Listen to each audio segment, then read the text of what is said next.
Hello, I'm Yolanda Vasquez, and welcome to Comcast Newsmakers. We are here in Annapolis speaking with legislators about a slew of issues that they're going to be tackling during the session. Joining me now in our studio is Maryland Delegate Charles Sydnor III from District 44B. How are you doing today, Delegate? I'm doing well, thank you for asking questions. So I know last year when we spoke, it was your first time as a freshman delegate. Now that you're in your second year, how are things going for you the first few weeks thus far? Things are going extremely well. I've put in a number of bills that we had dropped. One big bill that I had dropped deals with the cell site simulator technology. Yeah, this is a public safety kind of bill, right?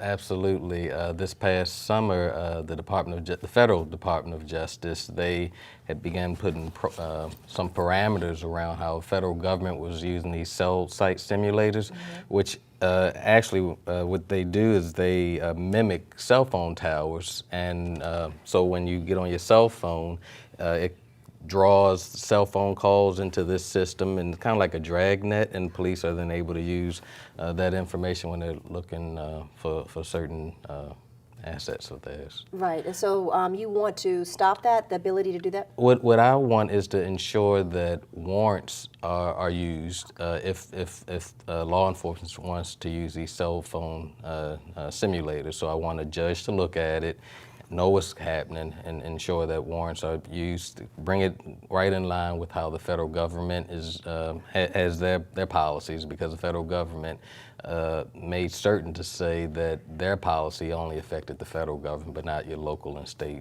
So you want to bring it more to the state level? Absolutely. You also, under the public safety umbrella, you are kind of approaching the Police Training Commission. You want to implement some statewide standards. Right. Last year, when asked the question, kind of like who polices the police, there wasn't a real good answer.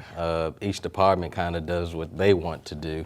So the bill that I'll be introducing puts the authority within the Maryland Police Training Commission to come up with a set of standards that all police agencies would then have to sort of adopt. There would be the constitutional floors for each of the agencies. So it would look at things like the use of body cameras, use of force, hiring and recruitment practices and the like. A number of issues that we've seen not only in Maryland but all across the country. Absolutely. So another issue that you're dealing with has to do with ways to sort of improve the criminal justice system, and in particular juveniles, right? Yes, ma'am. Talk to me about that. So one of the bills, what it does is it looks at how juveniles are adjudicated in the system. So you could have some juveniles who have been accused of things like murder or robbery, armed robbery, and currently you start those juveniles in the adult system. Well, we know that juveniles don't think like adults that bring activity. It's just not the same. So what the bill would do is it would start juveniles in the juvenile justice system.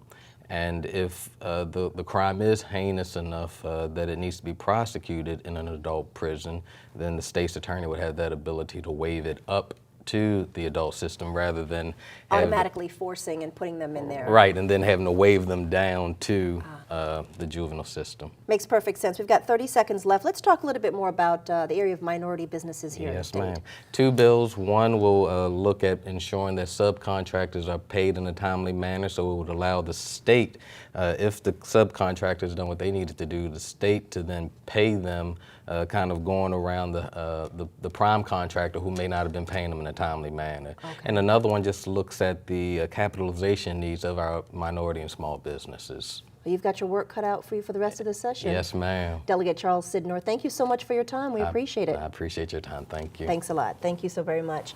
And that'll do it for this edition of Comcast Newsmakers. I'm Yolanda Vasquez. Thanks for watching, everybody. We will see you again soon.